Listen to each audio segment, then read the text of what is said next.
আশা করি তোমরা খুব ভালো আছো। তো এই মুহূর্তে কিন্তু চলে এলাম বাবার বাড়িতে তারকেশ্বর। তো চলো, আমি প্রথমবার এলাম, মানে তোমাদের দর্শন করাবো এবং নিজেও দর্শন করবো। দেখো, আশা করি তোমাদের ভালো লাগবে। আর কী করে আসতে হবে সেটা তো তোমরা নিশ্চয়ই জানো, যে হাওড়া থেকে তারকেশ্বর লোকাল বা গোঘাট লোকাল ধরবে বা আরামবাগ লোকাল ধরে কিন্তু তোমাদের তারকেশ্বর স্টেশনে নামতে হবে, এবং তারপরে কিন্তু স্টেশন থেকে তোমাদের এই সামনে প্ল্যাটফর্ম রয়েছে, মানে গেট আছে, সেই গেট দিয়ে কিন্তু সোজা হাঁটতে হবে। মিনিট খানিক হাঁটলেই কিন্তু বাবার মন্দির পেয়ে যাবে। চলো গিয়ে দেখাই। আশা করি তোমাদের ভিডিওটা ভালো লাগবে। আমার চোখে প্রথমবার দেখো তারকেশ্বর মন্দির, আমি নিজেও প্রথমবার এলাম আর তোমাদেরকেও দর্শন করাচ্ছি। চলো দেখতে দেখতে থাকো পুরো ভিডিওটা, আশা করি তোমাদের ভালো লাগবে। সো বন্ধুরা, এটা দেখছো তারকেশ্বর স্টেশন, ঠিক আছে? আর আমি কিন্তু এই 1 নম্বর প্ল্যাটফর্ম দিয়ে এদিক দিয়ে বেরোলাম আর কি। এটা হচ্ছে 1 নম্বর প্ল্যাটফর্ম। এবার এই রাস্তা ধরে কিন্তু সোজা তারকেশ্বর ধাম বা বাবার মন্দিরে চলে যাব। আর এখানে কিন্তু প্রচুর টোটো রয়েছে। তোমরা যদি চাও, যাদের পায়ের ব্যথা রয়েছে, বাতের ব্যথা রয়েছে, তারা কিন্তু এই টোটো করেও যেতে পারো। টোটো করে 10 টাকা নেবে, 8 মিনিট, 5 থেকে 8 মিনিট লাগবে টোটো করতে যেতে। আর তোমরা যদি হেঁটে যাও 10 মিনিটের মতো সময় লাগবে, ঠিক আছে? তো এবার এখান দিয়ে তারকেশ্বর ধাম, বাবার ধাম কী করে সেজে উঠছে মানে শিবরাত্রি উপলক্ষে, সেটাই তোমাদের দেখাবো। চলো দেখো, আশা করি তোমাদের ভিডিওটা ভালো লাগবে। এক বিন্দু স্কিপ না করে দেখতে থাকো আমার সাথে। সো বন্ধুরা, ওই দিকটা হচ্ছে তারকেশ্বর স্টেশন, আর এটা 3 রাস্তার মোড়। একটু এগিয়ে এলে দেখতে পাবে। এবার এদিখান থেকে ডান দিক চলে গেলেই কিন্তু এই রাজবাড়ির যে গেট, সেটা তোমরা দেখতে পাবে। তোমরা কিন্তু এখান দিয়েও যেতে পারো। আমি এখান দিয়ে যাব না, আমি এখান দিয়ে বাঁ দিক দিয়ে চলে যাব, ঠিক আছে? তোমাদের হনুমান যে ঘাট রয়েছে সেটা আগে দেখিয়ে নেব, তারপরে আমি মন্দিরে প্রবেশ করব, ঠিক আছে? তো চলো, এখান দিয়ে গেলেই, এই বাঁ দিক দিয়ে গেলেই কিন্তু হনুমান ঘাট যেটি, সেটা দেখতে পাওয়া যায়। চলো গিয়ে দেখাচ্ছি। তো এটা হচ্ছে হনুমান ঘাট তারকেশ্বর বাবার ধামের। আর এটা হচ্ছে সামনে হচ্ছে দুধ পুকুর রয়েছে। এই দুধ পুকুর কেন্দ্রিক কিন্তু একটি ইতিহাস রয়েছে, সেটা তোমরা নিশ্চয়ই জানো, অনেকেই বলেছে। তো সেই জন্য আমি আলাদা করে আর বলছি না। আর বাবার মন্দিরে যে ছবি, সেটা কিন্তু খুব সুন্দর করে এই পুকুরের মধ্যে প্রতিচ্ছবি রূপে প্রকাশ পেয়েছে। সেটা দেখতে কিন্তু বেশ ভালো লাগছে। আর এই জায়গাটা কিন্তু, এই ঘাটটা পুরো এই অংশটা জুড়ে কিন্তু দেখো খুব সুন্দর করে বাঁধিয়ে ফেলা হয়েছে, এবং সেটা দেখতে কিন্তু বেশ ভালো লাগছে। আমি প্রথমবার এসে কিন্তু আমার বেশ ভালো লাগলো, মনোমুগ্ধকর লাগলো, এইটুকু বলতে পারি। আর ভেতরে তো আমি দর্শন করিয়েছিলাম, কিন্তু ভেতরে তো জানো নিশ্চয়ই যে তারকেশ্বর মন্দিরের ভেতরে কিন্তু ভিডিওগ্রাফি, ফটোগ্রাফি অ্যালাউ নেই। স্পেশাল পারমিশন দিয়েও অ্যালাউ হয় না, ঠিক আছে? আর এটা হচ্ছে রাজবাড়ির সামনের অংশটা, দেখতেই পাচ্ছ। তো রাজবাড়ির অপোজিট হচ্ছে এক্সিট পথ, আর রাজবাড়ির ডান দিক দিয়ে যদি তোমরা সোজা চলে যাও তাহলে হচ্ছে প্রবেশ পথ। তো সেই প্রবেশ পথ দিয়েই কিন্তু আমি যাব। আর এইটাই হচ্ছে কিন্তু সেই ঘাট দুধপুকুরে বাবার মন্দিরের সামনে। আর বাবার মন্দির কিন্তু তখন আলো জ্বলে গেছিলো, কারণ বিকেল হয়ে গেছিলো, প্রায় তোমার ধরে নাও 4:45 তখন বাজে। তো সেই কারণে কিন্তু আলো জ্বলে গিয়েছিলো, আর খুব সুন্দর লাগছিলো চারিপাশটা। সবাই আসছিল, বাবাকে দর্শন করছিল।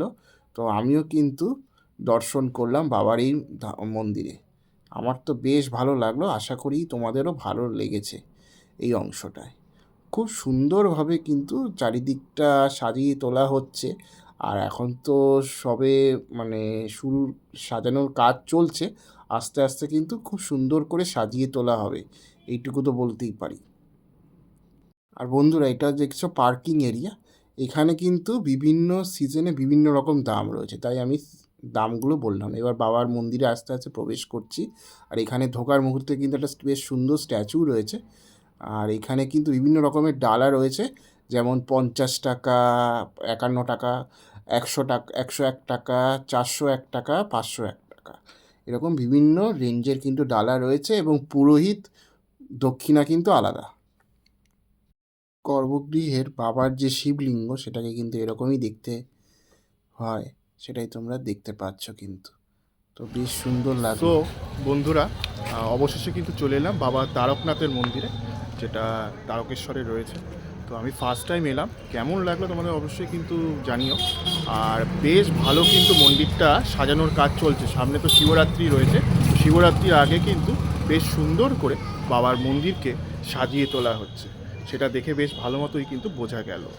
আর বলে দিচ্ছি মন্দির খোলার টাইম যেটা আমি পানাদের থেকে জেনে নিলাম, যে সকাল 7টায় খোলে, দুপুর 1:30 পর্যন্ত খোলা থাকে। আর দুপুর 1:30 পর্যন্ত কিন্তু তোমরা গর্ভগৃহে ঢুকে বাবাকে দর্শন করতে পারবে, কিন্তু ছবি এবং ভিডিও তুলতে পারবে না, ঠিক আছে? আর হচ্ছে কি বিকেলবেলা 4টের সময় খোলে, 5:30টার সময় খোলে, সেটা জাস্ট তোমরা এমনি মানে গর্ভগৃহের দরজা থেকে বাবাকে দর্শন করতে পারবে, ভেতরে ঢুকতে পারবে না, ঠিক আছে? সেটা 8টা-9টা অবধি কিন্তু খোলা থাকে। আর মন্দিরে কিন্তু পান্ডাদের থেকে সাবধান, কারণ পান্ডারা কিন্তু বিভিন্ন লোক বুঝে বিভিন্ন দরদাম হাঁকাবে, ঠিক আছে? তো আমার থেকে যেমন নতুন লোক দেখে 200 টাকা খরচা চলে গেছে, তো সেরকম তোমরা লোক বুঝে জিনিস বুঝে তারপরে কিন্তু পান্ডাদের কাছে যাবে এবং সেখান থেকে কিন্তু তারা পুজো নেবে। আমার প্রায় 251 টাকা মতো খরচা হয়ে গেছে, ঠিক আছে? তো যাই হোক, চলে প্রচুর ইনকাম করে নেব, কোনো অসুবিধা নেই, আমি এই জিনিসটা নিয়ে ভাবি না, ঠিক আছে? তো বাবার ধামে এসেছি, বাবাকে দর্শন করেছি প্রথমবারের জন্য, সেটাই আমার কাছে মূল বিষয়। তো সেটাই বললাম। আর তোমরা নিজেদের দরদাম করে কিন্তু আমাকে যেমন 100 টাকার ডালা নিয়েছি, আর 150 টাকা কিন্তু পুরোহিতের দক্ষিণা, তো এই 251 টাকা লাগলো, সেটা বলে দিলাম। আর তোমরা এসে তোমাদের মতো করে জিনিস পুজো টুজো দিও। তো আমার ফার্স্ট টাইম এলাম, বাবাকে দর্শন করার মূল উদ্দেশ্য ছিল, সেটা আমার হয়ে গেছে ভালো মতোই, তো সেটাই আমার ভালো লাগলো আর কি, ঠিক আছে? আর এই পুজোর টাইমিংটা তো বলে দিলাম। আর শিবরাত্রি উপলক্ষে কিন্তু এখন মেলার মানে কাজকর্ম চলছে, আস্তে আস্তে রেনোভেটের কাজ চলছে, স্টল টল বসছে, এখনও ফুল ফ্লেজেড বসেনি। তো 1 সপ্তাহ তো বাকি, আজকে হচ্ছে তোমার ধরে শনিবার, আর 7 তারিখ, আর 15ই ফেব্রুয়ারি হচ্ছে কিন্তু শিবরাত্রি। তো সেটার আগে জাস্ট মোটামুটি তোমার ওই স্টলটা সেজে উঠেছে আর কি বলতে পারো, মানে স্টলগুলো আস্তে আস্তে মাঠের যেখানে মাঠে স্টল টল বসে সেইগুলো কিন্তু সেজে উঠেছে আর কি, ঠিক আছে? তো চলো দেখো বাবার মন্দির, আমার চোখে যদি ভালো লেগে থাকে সেটা দেখিও। আর বাবাকে কিন্তু মানে দর্শন মানে ফটোগ্রাফি করা যায় না, তো সেই কারণে কিন্তু আমি নেট থেকে যদি ছবি পাই তোমাকে অ্যাটাচ করে দেবো, তোমরা দর্শন করে নিও। তো চলো দেখো, আশা করি তোমাদের ভিডিওটা ভালো। 12 তারিখ থেকে শুরু হবে এখানের মেলাটি এবং চলবে ওই নেক্সট উইকের রোববার পর্যন্ত, ঠিক আছে? আর এই জায়গাটা কিন্তু তিল ধারণের জায়গা থাকে না যখন শিবরাত্রি আসে, সেটা বলা যেতেই পারে। আর বাবার মন্দির সব সময় কিন্তু ভিড় থাকে। তো এই রাস্তাটা যতদূর চোখ যায় কিন্তু ওই মেলা বসে, বিভিন্ন রকমের যে খেলনার স্টল, মূর্তি স্টল, খাবার দাবারের স্টল, ঠিক আছে? এই জায়গাটা কিন্তু এরকমভাবে বসে। তো সেটা তোমাদের বলে দিলাম। আর কবে মেলা বসে সবাই জিজ্ঞাসা করবে কমেন্টের সেকশানে, তো বলে দিলাম 12ই ফেব্রুয়ারি থেকে বসবে এবং চলবে পরের সপ্তাহে রোববার পর্যন্ত, ঠিক আছে?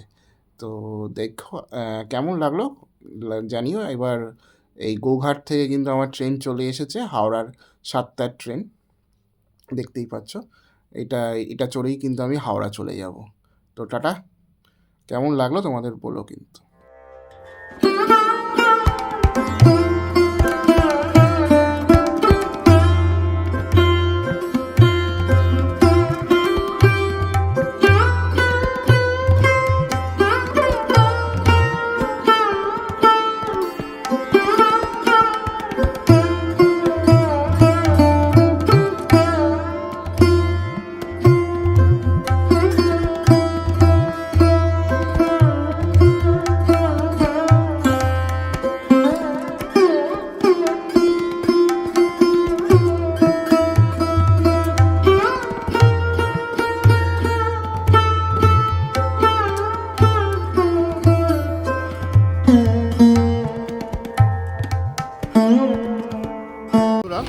এতক্ষণ দেখছিলে তারকেশ্বর মন্দিরে কি করে আসতে হবে, কোন ট্রেন ধরলে সুবিধা হয়, আর কখন মন্দির মানে সে শুরু হচ্ছে, মানে কখন মন্দির খোলে, কখন মন্দির বন্ধ হয়, সেই সমস্তগুলো কিন্তু তোমাদের দেখালাম।